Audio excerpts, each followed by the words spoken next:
na ang MLBB ngayon. Grabe. Sumisinemat. Oo, grabe yung stretching ni Badang doon. Biglang gumanon bang stretching ito, jogging. Grabe, no? Martial arts. Ang saya, ang saya. Laos ka na, Cho. Oo, iba na Badang. ngayon. Badang is the new face Oo, of the the new Land of meta. Dawn. Ayan si Flapteasy, tamang gulo lang. Ang maganda rito sa sa Hilda is sa perspective ng sa POV ng Falcons, it's very similar to Glue, pero with the added advantage na it's much stronger in the early game and also yung hindi na kailangang umuwi. Basically, habang buhay, iintindi ng Aurora to, especially for the first 5 minutes. Kasi, ang gagawin lang ni Flapteasy, constantly ipapressure niya yung mga jungle creeps ni Demon Kite, which allows Kyle TZ to just snowball out of the jungle. And ngayon, kitang-kita, unang nag-level 4 si Kyle TZ, nakakuha kagad ng invade doon sa main bottom lane. Oh, tsaka grabe yung push na ginagawa dito ng Team Falcons, lalo na ni Few, tsaka ni Ogun. Isipin mo nakahit sila dalawa agad doon sa plates. Di ba yung normal hindi natin nakikita Oo. sa mid. So, again, for Team Falcons dito, may expect nyo na magro-roam around. Bakit? Wala, bantay sarado yung sinasara ni Ogun yung...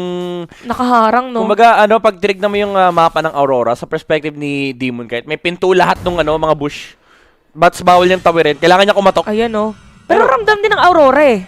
Ayan, naka-ready din sila if ever. Pero totoo yun. Kasi diba normally sa mga early parts of the game, easily lang na nakakapunta, nakakapag-cross jungle ang mga junglers natin nakapwesto agad.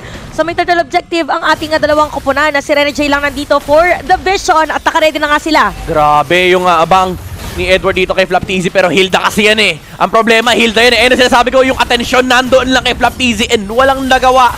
Yung Aurora out lang mula dito sa Team Falcons. In-objective lang, Chantel. Oo, grabe yung doon, yung pressure na binigyan ni Flapteasy kasi lahat nga talaga ng mga players ng Aurora ay nakatutok sa kanya. So kaya pala ito din ang pinik na hero and yung sabihin na natin na mahihirapan yung Alpha. Ayan na naman siya. Hindi pa tayo tapos sabihin pero ganun talaga yung nangyayari eh. Na-force pa yung retry in ngayon. Tatakbuhan lang ni Flapteasy itong Edith. And Edward, even though umabot yung kanyang stun, again yung mobility kasi. Tsaka ang problema kasi, favorite ni Hilda to eh, yung mga lugar na malapit sa bush. Oh, tsaka to be fair parang grabe pala dito yung crowd control, yung pangpigil ng Team Falcons. Kasi if ever may deadly cross pa yung Vexana, yung suntok kanina ni Ogun kahit walang pader, di ba may pushback saglit? So nade-delay dito yung supposedly movement ng Aurora for the game. And kanina pa yung turtle, di ba? Pero ngayon pa lang, magle-level 4 si Rene J. So we could see na medyo nagkaroon ng level gap pa yung ating mga players and the Team Falcons already at a 1K gold lead. Ang mahirap dito, Chantel, kahit yung suyo, magiging problema niya yung Badang eh. Kasi yung washing, nasusuntok ni Badang yan eh, nakaka-cancel yan eh. Oh. Although, pa rin naman, naka-immortal form ka pa rin, may kunat factor. Pero yung damage, medyo magkakaroon ng question mark eh, kung sabat ba. So, talagang ang puhunan ng Aurora dito, dalhin si Doming Kite at si Uwe sa late game. Pero so far, ito ang mahirap kasi sa Moscow versus Harith matchup. Kapag di ka nakalamang ng early game, mararamdaman mo yung pressure ng Harith. Oh, tsaka lagi na iikutan na dito ng players ng Team Falcons, naiilang talaga sila. And may kita natin sa gold leaderboard, medyo mababa pa rin talaga yung gold dito ni Demon Kite. Kaya kailangan talagang maging effective ng side lanes as much as possible, walang mamatay. But Team Falcons, sobrang aggressive.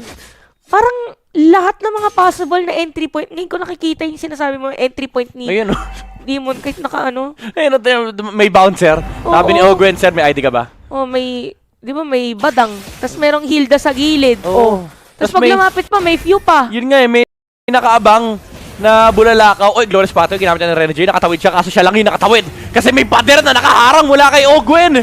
Hindi din magamit ng mga kampi niya. And although may Dawning Light naman, pero hindi pa sapat yung damage. And tutuman na si Rene J. Sama mo na ata si Edward na paggamit na siya ng kanyang ultimate. Pero may flicker out pa rin naman, kaso yung mobility talaga. And may panibagong pader. Grabe na yung pinapakita dito ni Ogun and Kyle TZ with the ultimate as well going inside. Tuloy-tuloy pa rin. Hindi pa tapos. Aurora, they lost Demon Kite. All throughout that team fight, turtle lang dapat yung gusto nila makuha pero nadagdagan pa ng dalawa. Grabe talaga yung ginagawa dito ng Team Falcons because of that. Yung 1K gold nila is now at 2,000. Akala ko, mananalo na dito yung, or magkakaroon na ng damage from Demon Kite pero nagawan pa rin ng paraan na hold pa rin yung millisecond of stun. Nasasabi natin crowd control ang naging factor doon for Team Falcons. And right now, talagang ang sabihin natin insurance plan for Aurora is gonna be Doming Kite. Items natin.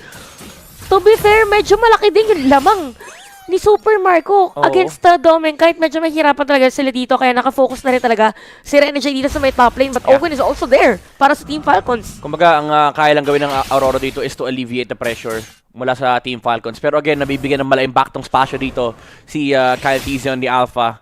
Ang mahirap dyan kapag lumabas na yung Queen Swing. So, meron ng additional sustain na mga galing mula kay Kyle TZ. And yan yung pick na timing ni Alpha. Kasi kapag hindi naging sapat yung damage nyo, syempre may cooldown reduction para sa kanya first skill, second skill. And doon nanggagaling yung kanyang sustain eh. So may hirapan talaga yung Aurora dito in shutting him down kasi kulang din sila sa damage, kulang pa sa crowd control. Oh, ayun. Ako sa may bottom lane. Papasukin pa nga yata dito para lang Boss! talaga pilit yung kill. At napatay na nga dito ni Kyle TZ. Si Demon, kahit yung storyline natin na Aurora yung pumigil sa Team Falcons para talagang dito nila mababawi yata based on their performance. Ang mahirap dito, one step ahead pa si Flap TZ, kakabili lang niya ng Blade Armor. So yung mga damage dealers na kailangan niyang problemahin, hindi na niya masyado kailangan intindihin. Kasi pag sumakit kayo, mas maganda. Napakakunat ko, babalik pa sa inyo yung damage. Ang difference is, may sustain si Flap TZ, may pantakas siya, and also, again, hindi naman siya yung primary target. True. Kasi parang hindi yata tama na siya yung uunahin natin. Si Edward, pinipigilan na agad. At hindi na makakapasok pa mga players dito ng side ng Aurora. Parang flicker out map, pero Zaman Force mula dito kay Super Marco kinumit na Spear of Alpha mula kay Kyle TZ. One to two heroes of Aurora. Intutumba na rin si Edward. Mapapatay din nila si Doming kahit. Pero yung mga crowd control nandoon mula kay Yue, pero it's not gonna stop Team Falcons from taking down Renegade as well. Even under the revitalized Team Falcons takes 3. 3 players down nga talaga para sa Aurora at makakakuha pa ng Torre dito sa gitna. At kita natin ngayon na lumulobo na ang kalamangan dito ng Team Falcons. Bakit? Pati ba naman yung Little Wonder na sinasaman Forsan? Sabi mo, para mas mabilis, no? Na makapunta. Ayan ako, nakikita na natin sa gold graph na talaga nagde-decline na for the side of Aurora leaning towards sa Team Falcons side. Oo. And definitely for Aurora dito, regroup.